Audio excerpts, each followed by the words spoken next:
in the muscle, the bone, skin, hair, and virtually every other part of the body and tissue. It makes up the enzymes that power every chemical reaction and the hemoglobin that carries oxygen in your blood. At least 10,000 different proteins make you what you are and keep you that way.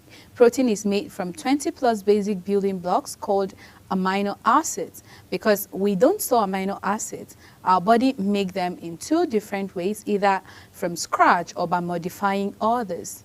9 amino acids that we all know, and it just what makes us literally who we are, and then keep our bodies in check and making sure that yes, the protein there is intact and of course in check. The National Academy of Medicine recommends that adults get a minimum of 0.8 grams of protein for every kilogram of body weight per day, or just over 7 grams for every 20 pounds of the body weight. For a 140-pound person, that means about 50 grams of protein each day. For a 200-pound person, that means about 70 grams of protein each day. The National Academy of Medicine also sets the wide range for acceptable protein intake anywhere from 10% to 35% of calorie each day. And beyond that, there are relatively little solid information on the ideal amount of protein in the diet or the healthiest target for calorie contributed by protein. In an analysis conducted at Harvard among more than 130 men and women who were followed up to 32 years, the percentage of calorie from total protein intake was not related to overall mortality or a specific causes of death. However, the source of protein was important. So it is important for all of us to make sure that, each day you consume a particular amount of protein in your body to make sure that you're keeping your health in check. Welcome to another Friday and of course another episode here on Launch Global. I am Chunk Anamel Joseph, and today we're going to be looking at the importance of protein and why should you eat protein every day. So stay tuned, we'll go on this short break and we will return after the break.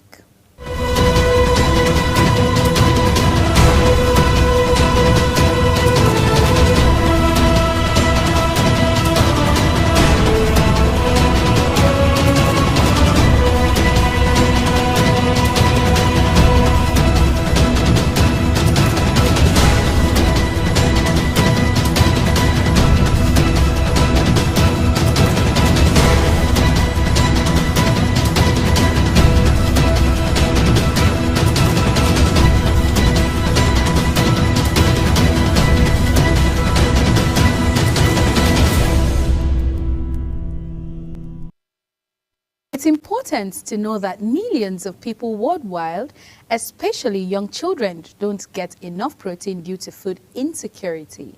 The effects of protein deficiency and malnutrition range in severity for growth failure and loss of muscle mass to degree immunity, weakening of the heart and respiratory system, and death.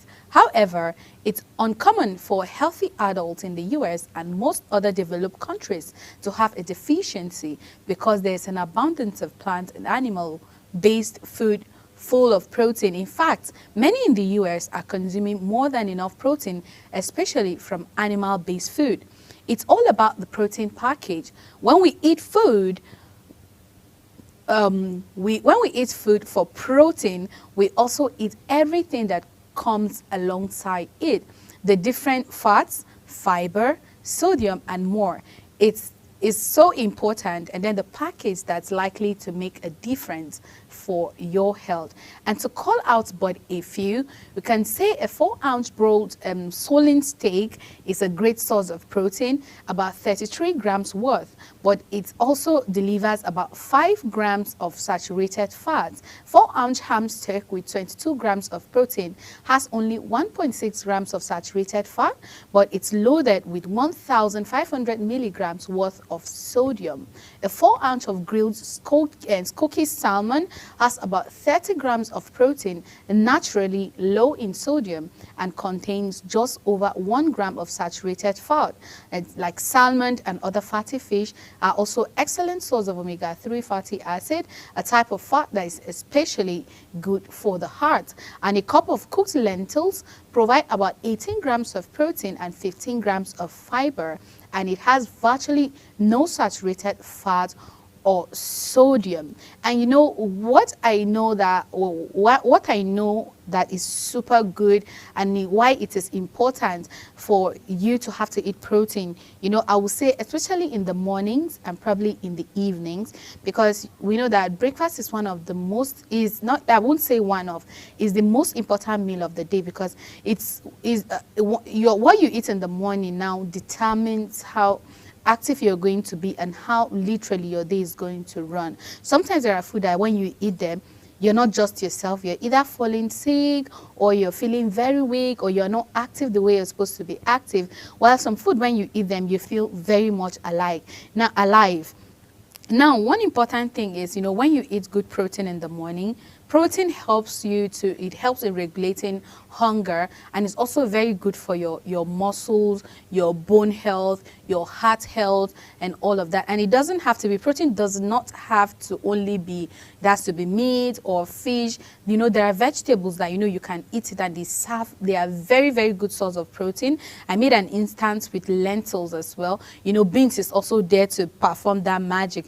But for beans, I think it has to be eaten in a, like, you know, I think moderation, because beans can keep you very full like throughout the day, and it makes you, you know, drink a lot of water, and water can keep you very full also. So when you have to, like, you know, take so much water in just a short period of time, it keeps you very full, and at the same time it makes you kind of lazy. Now, I'm going to be sharing also some of the reasons why we should eat protein daily, because, you know, there are so many importance to why protein is important. Yes, I know we like to take them, but sometimes when there's like a meal and you don't see any protein, it's like, you know, sometimes we don't even get the energy to want to eat the food, because what is food without protein?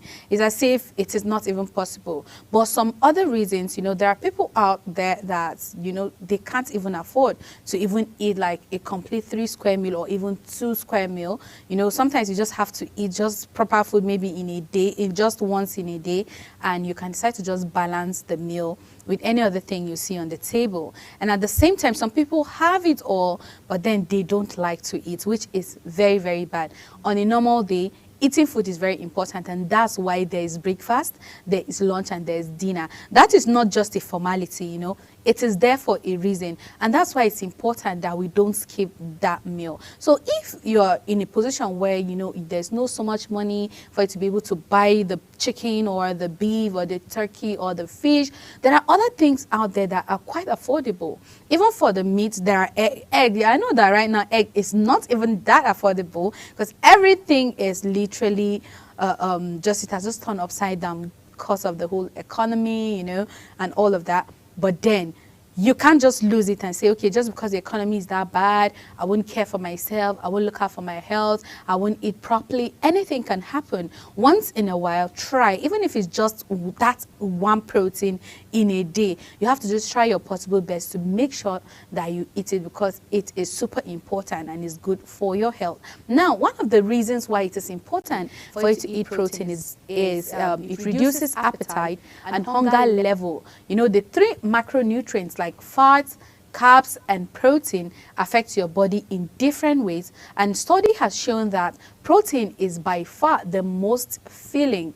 It helps you feel more full with less food. This is partly because protein reduces your level of hunger hormone ghrelin, and it also boosts the level of peptide, YY, a hormone that makes you feel full. This affects on appetite can be very powerful. And in one study, increasing protein intake from 15% to 30% of calorie made overweight women is 441 fewer calories each day without intentionally restricting anything. If you need to lose weight or belly fat, consider replacing some of your carbohydrate and fat with protein. It can be as simple as making your potato or rice serving smaller while adding a few extra bites of meat or fish. And you know, when people who are doing keto, if you notice, they eat more of protein than carbohydrate. Now, protein helps you in burning fat. If you're working out or you're trying to lose weight, you know, there are lots of people. We all sometimes are feeling so lazy to like literally go to the gym or have like a serious workout. Yes, you can decide to work out, you can do it because it's super good for your health. But at the same time, if you're really looking out for yourself, burning fat, reducing that belly fat, then you have to cut down on protein, on carbohydrate, and focus more on protein. And trust me, you are going to see magic. And another thing that protein does to your body too, it increases your muscle mass and strength, and also strength. So protein is the building block of your muscles. Therefore, eating adequate amount of protein helps you maintain your muscle mass and promotes muscle growth when you do strength training. Numerous studies have shown that eating plenty of protein can help increase muscle mass and strength. If you're physically active, lifting weights or trying to gain muscle, you need to make sure you are eating enough protein. Keeping protein intake high can also prevent muscle loss during weight loss. So if you work out, if you do like a very heavy job, you know, all the people who build, you know, you carry blocks, all those things, in as much as you do that and then you're trying to build your body, or you know that you're trying to maintain your body, you have to eat protein. Because if you don't do that, you know, you are losing your bones, and of course you are losing weight, and at the same time you're still losing strength. Because if you do all of this bulky work, you know, tedious jobs, you have to carry back of cement, or you are going to the gym and you're carrying lifts, like weight lifts at the gym, and doing all sorts of, you know, like tedious activities, you have to make sure that your intake of protein is you're just having that protein consumption like to its like right quantity. Because if you ignore that, then at the same time you're going to lose yourself, you're going to lose your body. And I'm very sure some people will be like, I don't even understand, I'm working out, I'm supposed to be building my muscles, meanwhile I'm losing weight. Then you're now wondering what is actually the cause. Now the cause is because you're not eating the right protein you're supposed to eat, because protein is supposed to help you build, and then you know the bones are growing, the muscles are growing, and then you are working them out, and then that's when you're able to maintain that good physique, you know, that body goal that you're looking for. You now tend to achieve it. Now the next thing again it does is good for your bone. I know that I've spoken about that, but then to talk more, to buttress on it, you know, we need to also know the importance of what this thing does to us. You know, it is good for your bone. How? Why should I even eat that? Why do I even need my bone? Yes, we all need our bone, because when the bone is not there, you can't hold your flesh cannot just hold the body. You know, you need the bone to be able to hold the flesh, and the bone is the strength that you have, because that is what makes the body very you know, I would say very active in a way. An ongoing myth perpetuates the idea that protein, mainly animal protein, is bad for your bones. This is based on the idea that protein increases acid load in the body, leading to calcium leaching from your bones in order to neutralize the acid. However, most long-term study indicates that protein, including animal protein, has major benefits for your bone. People who eat more protein tend to maintain bone mass better as they age and have a much lower risk of fractures or any other, you know, infection that has to do with your body. Now, this is especially important for women who are at high risk of menopause. You know, after menopause, when you get to that level, it's like you are having estropacies, which is once you get to that menopause. Now, after that, you know, you tend to have this particular deficiency, and it's also a risk. So eating plenty of protein and staying active is a good way to help prevent that from happening. So you have to also be careful. You have to check out yourself, especially for women. You have to make sure that you're intentional about your protein intake, and you have to cut down on eating carbohydrate. No, I'm very I'm very, very keen about the cutting down of carbohydrate. You know, I know people who say, me, I can't live without eating rice. I eat rice Monday to Sunday. It is good for you to eat rice. It's important because you can't even do without carbohydrate.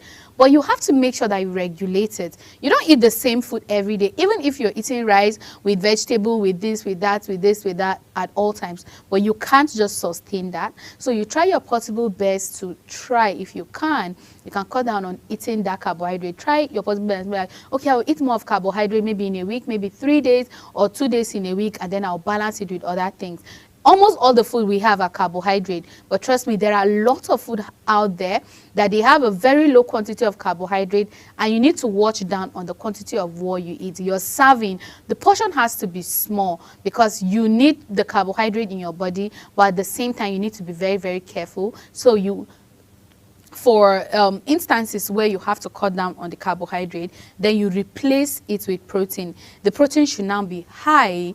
At this point, then the carbohydrate can be minimal. Now, the next thing it does, it is reduces your cravings and desire for late night snacking. Now, remember I said protein keeps you very full for a very long time. So when you eat good protein for dinner, or probably you find yourself eating there's very good protein during lunch and all of that, or your afternoon snack. Well, in Nigeria, the way we snack our afternoon snack is like we're just eating another food and all of that. So if you are going to look out for yourself, avoid the midnight snacking, then you have to eat a very good protein for dinner, so you don't have to want to crave for something more in the night. A food craving is different from normal hunger. It is not just about your body needing energy or nutrients, but your brain needing a reward. Yet, cravings can be incredibly hard to control. The best way to overcome them may be